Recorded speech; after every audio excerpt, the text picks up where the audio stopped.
tous et bienvenue à notre webinaire sur la prévention des TMS.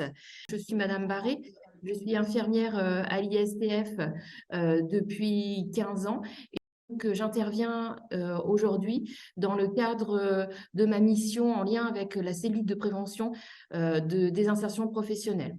Et donc je suis accompagnée de ma collègue Madame Roche qui va se présenter et qui va passer la parole à nos intervenants. Donc, moi, c'est Nadège Roche, je suis ergonome à l'ISTF et en charge de la cellule prévention de la désinsertion professionnelle.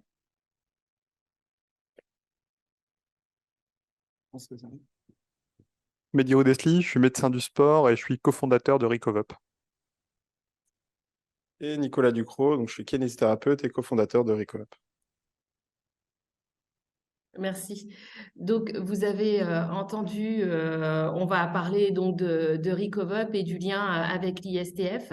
Donc, comment est-ce qu'on est amené, on s'est posé la question d'avoir une solution un petit peu innovante pour l'ISTF à proposer. On est parti en fait de différents constats et notre pratique professionnelle en tant que professionnel de santé. Dans les cabinets, on voit des gens avec différentes douleurs. Et si on remonte un petit peu en amont encore, au niveau de la France, il y a un observatoire qui s'appelle Everest. En fait, c'est un observatoire qui permet de suivre le milieu de travail et la santé des salariés. Et dans ce questionnaire, en 2022, les salariés ont déclaré qu'à 55%, ils avaient des postures contraignantes et 45% d'entre eux jugent ces postures pénibles. 48% des salariés ont des manutentions du port de charges lourdes et 47% de ces salariés, donc à peu près la moitié, jugent ces manutentions comme étant pénibles. 60% des salariés en 2022 présentaient des gestes répétitifs et un tiers d'entre eux jugeaient ces gestes pénibles. 40% des salariés ont des déplacements fréquents et un quart d'entre eux jugent ces déplacements pénibles. Un peu plus de la moitié des salariés en France ont des stations debout prolongées et un tiers d'entre eux jugent ces situations comme étant pénibles. On vous a parlé aussi de sédentarité, que la solution que l'on voulait mettre en place pour nos salariés était aussi en lien avec la sédentarité. Il faut savoir qu'en France, 59% des salariés en 2022 pratiquaient une activité physique régulière, donc un petit peu plus de la moitié des salariés. Donc, fort de ces constats, on s'est interrogé aussi sur, les salariés ont des situations qu'ils jugent pénibles, mais est-ce que ces situations ont une répercussion sur la santé des salariés ? Je vais vous demander un petit travail d'imagination. Alors, je ne connais pas toutes les entreprises qui sont présentes ici, mais imaginez si vous avez autour de vous 20 personnes, 20 collaborateurs, 20 personnes qui travaillent avec vous. Il faut savoir que sur ces 20 personnes, on a à peu près une personne sur 4 qui va présenter un trouble, une douleur, une gêne au départ, au niveau soit du rachis, donc à la fois sur le cou, le dos, le bas du dos. Donc, une personne sur 4 va présenter des troubles à ce niveau-là. Sur ces salariés, il faut savoir qu'il y en a à peu près 1 sur 8 où ces troubles vont provoquer une gêne dans le travail. Et 1 sur 16 salariés vont avoir besoin de prendre des médicaments pour diminuer ces douleurs. On va avoir à peu près 1 salarié sur 6 qui va avoir des troubles au niveau du membre supérieur, que ce soit au niveau de l'épaule, du coude, du poignet ou de la main. 1 sur 11 va avoir une gêne sur le travail et 1 sur 18 va devoir prendre un traitement pour diminuer ces troubles. Et même chose, au niveau des membres inférieurs, on va avoir 1 salarié sur 10 qui va avoir des douleurs, soit sur le genou, sur la cheville. Et pareil, 1 sur 18 va devoir prendre des médicaments ou va devoir avoir un traitement chirurgical, par exemple, pour diminuer ces troubles. Donc, ce n'est pas anodin, les douleurs que peuvent avoir les salariés. On se rend compte qu'il y a quand même un certain nombre de salariés qui sont à la fois exposés et qui vont déclencher des douleurs avec. Faut savoir que si on se rapproche de nous, parce que là on parle un peu de la France, mais en 2023 à l'ISTF, on a eu quand même 253 salariés qui ont eu soit des inaptitudes, soit des incapacités, et on a plus de 50% de ces salariés qui ont eu des inaptitudes ou des incapacités qui étaient en lien en fait avec des troubles ostéo-articulaires. D'où l'importance de pouvoir proposer des choses en prévention pour remonter, pour éviter que le salarié présente ait des douleurs, parce qu'on ne va pas au travail pour avoir des douleurs ou des gènes ou prendre des médicaments, et éviter l'inaptitude ou l'incapacité au travail. Je vais laisser la parole à ma collègue Nadège, qui va vous parler exactement des TMS et de ce qu'on peut vous proposer. Alors, pour poursuivre en fait sur le constat que vient de faire Marietta, il faut savoir que il y a 87% des maladies professionnelles qui sont en lien avec les TMS, et ce qui fait que ça en fait la première maladie professionnelle en France. Ça va représenter à peu près 2 milliards d'euros et 22 millions de jours de travail, enfin jours d'arrêt en fait. Donc ça, c'est pour les maladies professionnelles. En ce qui concerne les accidents du travail, il y en a 20% qui sont liés à des maux de dos. Et avec des durées moyennes d'arrêt, enfin moyen d'arrêt de 2 mois. Et ça représente en fait la première cause d'inaptitude pour les salariés de moins de 45 ans. Donc c'est vrai que là, avec ces chiffres qu'on peut voir, c'est important de pouvoir travailler en amont parce qu'on sait que plus la durée de l'arrêt va être longue, plus le risque des insertions professionnelles va être fort en fait. Et donc on voit qu'il y a un vrai enjeu au niveau de la santé au travail et que ça en fait au niveau des TMS, c'est une priorité au niveau des risques en fait, au niveau national. Alors tout à l'heure on vous parle de TMS, mais alors qu'est-ce que c'est les TMS? Donc je ne sais pas si vous connaissez tous ce qu'est un TMS, donc c'est un trouble musculo-squelettique, on appelle ça aussi les affections périarticulaires, donc c'est les pathologies qui vont affecter tout ce qui va être au niveau de l'appareil locomoteur, donc ça va toucher les tissus mous. Donc ça peut être les tendons, les muscles, les nerfs. Et donc, les articulations, on va retrouver surtout le poignet, le coude, les épaules, le dos. Comme le disait Marietta, il y a, en termes de maladies professionnelles, on va retrouver le canal carpien, l'épicondylite, le syndrome de la coiffe des rotateurs. Ça, c'est pour les plus connus. Et généralement, ça va résulter en fait d'un déséquilibre entre les capacités fonctionnelles de la personne et les contraintes subies, en fait. Et donc, il va y avoir un déséquilibre et donc possiblement des douleurs. Donc au début, il va y avoir juste une petite gêne qui, au fur et à mesure, va pouvoir s'installer et qui va devenir chronique et voire même handicapante dans votre vie quotidienne et vous réveiller durant la nuit, en fait. Il faut savoir que c'est une maladie professionnelle, en fait, c'est multifactoriel et c'est la composante professionnelle parce que, en fait, l'activité de travail peut favoriser l'apparition ou l'aggravation, en fait, de ces troubles. Et multifactoriel parce qu'il y a plusieurs facteurs qui peuvent être à l'origine des TMS.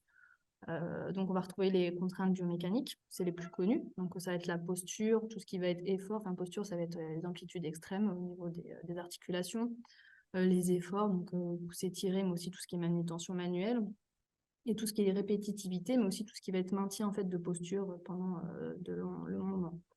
On va retrouver les ambiances physiques, donc ça va être tout ce qui va être les vibrations, l'éclairage, la température, la lumière. Tout ce qui va être stress et autres aspects psychosociaux, donc ça va être tout ce qui va être lié à la pression temporelle, le manque d'autonomie et les sensibilités individuelles. Donc le fait d'avoir déjà une pathologie qui est préexistante, d'avoir un traitement, l'âge, le sexe vont favoriser en fait le développement ou non de TMS. Donc nous, ce qu'on va aller rechercher quand on va analyser le travail, c'est les déterminants. C'est ce qu'on va retrouver dans cette deuxième zone. Donc, ils vont être d'origine soit environnementaux, sociaux ou organisationnels. Donc, pour aller rechercher les contraintes biomécaniques, on va s'intéresser en fait aux différentes zones d'atteinte. On va regarder l'aménagement de l'espace. On va regarder aussi tout ce qui est organisation de la production, tout ce qui est organisation du travail, tout ce qui va être l'ambiance de travail, la reconnaissance. Toutes ces dimensions vont être interrogées pour pouvoir améliorer les situations de travail. Alors, les TMS, ça a des conséquences, on l'a vu tout à l'heure. Et alors, on a souvent tendance à comparer et à illustrer en fait les coûts avec un iceberg. Parce qu'il y a la face immergée qu'on ne voit pas et émergée qu'on va voir. Donc, les coûts directs, c'est la partie visible de l'iceberg. Donc, ce qu'on a plus tendance à connaître, ça va être l'aménagement du poste. la gestion du dossier qui va prendre du temps et qui coûte de l'argent, mais aussi tout ce qui va être cotisation de l'employeur au titre des accidents du travail et des maladies professionnelles. Ce qui est moins visible, donc les coûts indirects, ça va être la gestion de l'absence, ça peut être la perte au niveau de la qualité, si vous le remplacez, la personne est peut-être moins rapide, et ça peut aussi avoir des impacts en fait sur l'ambiance de travail. En moyenne, ce qu'il faut savoir, c'est qu'une maladie professionnelle pour une épaule, ça va coûter environ 64 000 €. Si on se dit que les coûts directs, c'est 2 à 5 fois le coût moyen qui a été évoqué, on peut voir que ça peut aller jusqu'à plus de 120 000 € et jusqu'à 300 000 €. Donc c'est vrai que quand on voit ces coûts-là, il est important de se poser la question de prévenir ces risques en fait. Ici, on va voir en fait qu'en fonction du temps, les conséquences pour l'entreprise, mais aussi pour le salarié, augmentent. Parce que c'est vrai que quand on voit le salarié, au début, il va avoir une douleur. Au bout d'un moment, ça va jouer un petit peu sur le moral et sur ses possibles actions au travail. Il va y avoir le risque d'aptitude qui va être un peu remis en question avec le médecin du travail. Et on va même aller jusqu'à peut-être un handicap qui va venir impacter en fait le travail et peut-être une exclusion sociale. Au niveau de l'entreprise, ce qu'on se disait tout à l'heure, il y a la perte d'efficacité, il y a l'absentéisme. Après, il y a les difficultés de recrutement et aussi de reclassement. Ça arrive souvent que quand il y a une personne qui a une pathologie, quand on essaye de voir comment on peut le reclasser dans l'entreprise, ça peut être compliqué. Donc on voit bien, oui, qu'en fonction du temps, les conséquences aussi bien pour le salarié et l'entreprise sont importantes et d'où la nécessité d'agir précocement. Lorsque le salarié en fait va mal, c'est l'ensemble de l'entreprise qui va mal. Donc bonne nouvelle, c'est possible d'agir dessus. Et que ça peut être un véritable en fait, levier stratégique tant sur le plan social que sur le plan économique. Alors maintenant, la question, c'est comment on prend en charge les TMS. Donc il existe en fait une démarche qui va être globale de prévention des TMS où il est nécessaire en fait, qu'il y ait un engagement au niveau de l'entreprise. Donc il y a la mobilisation des différents acteurs, mais aussi bien de la direction, de l'encadrement et des salariés de terrain. Donc ça nécessite vraiment une dynamique d'entreprise pluridisciplinaire, participatif et qui ait une réelle volonté de transformer les situations de travail. Et quand on parle de démarche globale, c'est qu'on va s'intéresser vraiment aux différentes dimensions du travail. Et donc, dans les solutions, on va retrouver des solutions qui vont être de l'ordre technique, organisationnel, mais aussi au niveau individuel. Et comme ça touche les différentes dimensions qu'on a pu évoquer sur les facteurs de risque de TMS. Alors, je ne sais pas si vous connaissez, mais il existe un programme national qui s'appelle TMS Pro, qui est une démarche de prévention des TMS qui se fait en 4 étapes. Donc, la première, c'est en quoi je suis concernée. Donc là, il s'agit en fait de faire un état des lieux de la situation, donc de la santé des salariés, mais aussi au niveau de la performance de l'entreprise. Ça permet d'avoir une image à l'instant T de comment se porte l'entreprise. Ensuite, c'est par quoi commencer. Donc là, on va prioriser les postes, parce que c'est vrai que dans une entreprise, il y a quand même beaucoup de postes. Par quel poste commencer? Donc là, on va faire un dépistage pour voir les postes les plus à risque. Ensuite, on va aller voir si on a des personnes qui sont compétentes en interne pour nous aider à travailler sur le sujet. Et il y a une lettre d'engagement qui est rédigée au niveau de la direction en disant que voilà, l'entreprise s'engage à faire une démarche de prévention des TMS. Donc, une fois qu'on a identifié les postes prioritaires, on va comment agir. Donc là, on va aller analyser vraiment le poste en détail. Donc, on va faire de l'observation, donc l'observation de l'activité de travail réelle. Donc, on regarde vraiment ce que fait la personne, on va échanger avec elle pour pouvoir analyser et le transformer collectivement, donc avec le ou les salariés en poste, mais aussi l'encadrement. Et comme on est dans une démarche d'amélioration continue, on va évaluer les résultats, donc voir si ça a vraiment amélioré et continuer après sur un autre poste. Donc voilà, on venait sur une démarche d'amélioration continue. Donc pour ceux que ça pourrait intéresser, on a mis le petit lien. Parfait, ça a été mis par Marietta aussi dans le fil de discussion. Donc vous pourrez retrouver ces informations et si besoin, n'hésitez pas à nous contacter, aussi bien nous au niveau de l'ISTF que le contrôleur prévention de la CARSAT. Donc voilà pour la phase introductive sur les troubles musculo-squelettiques. Je vais laisser la parole à Mehdi Roudesli et Nicolas Ducrot qui vont nous présenter donc RICOVAB. Donc c'est vrai que c'est quelque chose qu'ils ont fondé et avec qui on a pu travailler depuis 1 an en partenariat pour voir en expérimentant ce qui pouvait convenir aux entreprises. Et donc on va laisser la parole à Mehdi et Nicolas. Alors maintenant qu'on a parlé des TMS qui étaient bien expliqués par Marietta et Nadège, on va vous expliquer en quoi RecoveUp permet d'avoir une approche innovante de la prévention. On va intervenir en prévention primaire et secondaire, c'est-à-dire avant que le problème n'arrive, mais aussi en prévention secondaire quand les douleurs sont là pour que le problème ne s'aggrave pas. Donc prévenir ce qu'on appelait la désinsertion professionnelle, le risque d'arrêt de travail longue durée ou d'inaptitude professionnelle. Donc les TMS, c'est quelque chose d'extrêmement complexe, puisque finalement, on connaît tous les sollicitations biomécaniques, mais il va falloir aussi intervenir sur un ensemble de paramètres qui participent à la genèse des TMS, le stress, les facteurs psychosociaux, Nicolas vous expliquera comment on intervient dessus, et puis travailler de concert avec les services de santé au travail pour leur permettre de donner de l'information pour intervenir avec agilité sur l'organisation du travail et faire des conseils, des conseils et des informations en entreprise. Donc, je vais passer la parole à Nicolas qui va expliquer comment est-ce que RecoveUp intervient sur ces différents points. Alors, RecoveUp, c'est une application digitale qui va permettre de s'intéresser aux différents points qu'on a abordés juste avant, comme le stress, en promouvant des playlists qui vont permettre aux salariés de se détendre. Pour les sollicitations mécaniques, on va promouvoir le mouvement avec des playlists de mouvement. On va essayer de rendre actifs les salariés parce qu'on sait que c'est quelque chose qui est très important parce qu'il y a beaucoup de sédentarisation des salariés. Et pour tout ce qui est facteurs psychosociaux, on va faire de la démystification. On va apprendre un petit peu plus aux salariés comment fonctionnent les douleurs, mais également, on va jouer sur la gestion des émotions. Donc pour ça, en fait, on a imaginé avec Mehdi 2 cas cliniques pour essayer de situer un petit peu plus l'application et que concrètement, vous puissiez vous rendre compte de son utilisation au quotidien. Donc, on va commencer avec un premier cas clinique qui s'appelle Maxime. Alors, Maxime est très content, il a 31 ans. Il est magasinier depuis 4 ans, mais Maxime est sédentaire et manque d'activité physique. Et s'il ne change rien, on imagine que son risque de développer une lombalgie dans les 12 mois est de 35%. Mais Maxime a RecoveUp et ça va diminuer son risque. Et on va voir comment le risque de Maxime va être diminué. Donc tout d'abord, vous pouvez voir notre application RecoveUp. Et lorsque le salarié va vouloir faire des playlists de bien-être, il va accéder à tous ces éléments qui sont des petites vignettes de playlists dans lesquelles il va pouvoir commencer par faire ce qu'on appelle des pauses actives. Qu'est-ce que c'est les pauses actives? C'est des mouvements à faire qui prennent très peu de temps, de l'ordre de 3 minutes, à faire 1 ou 2 fois par jour. Le but de ces playlists est de promouvoir le mouvement en donnant des idées de mouvements à faire au quotidien. Alors, des mouvements qui peuvent se faire de façon individuelle, comme vous pouvez le voir ici, mais aussi des mouvements qui peuvent se faire à deux, comme vous pouvez le voir ici.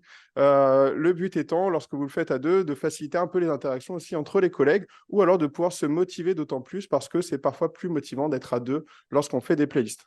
Donc, on voit d'autres playlists ici. Donc, on va axer vraiment tout le corps. C'est-à-dire qu'on va pouvoir aussi bien faire des exercices qui vont être pour le visage, les yeux, que des exercices qui vont être pour les chevilles, les genoux, etc. En fait, c'est la playlist qui va décider les exercices qui sont présents à l'intérieur.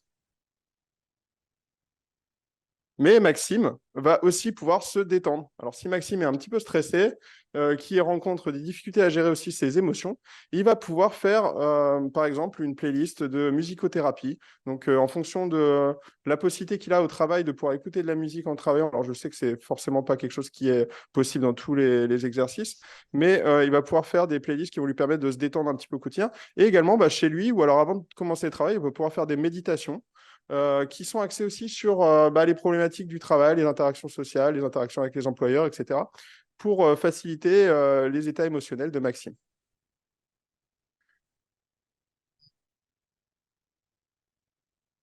Et on avait dit aussi pour les facteurs biopsychosociaux que Maxime allait pouvoir démystifier, apprendre des choses autour de la douleur, parce qu'on sait que plus on connaît de choses autour de la douleur, mieux on va comprendre sa douleur et moins on va ressentir de douleur au quotidien.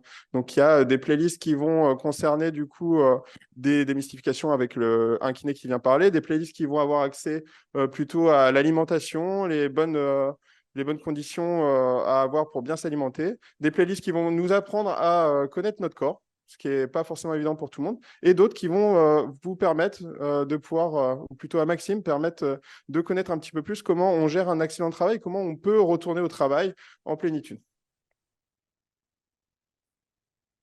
Donc voilà pour la partie bien-être de nos playlists sur Recovup. Je vais donner la main à Mehdi qui va vous parler de Marine. Alors Marine, elle est dans un état un petit peu différent par rapport à Maxime.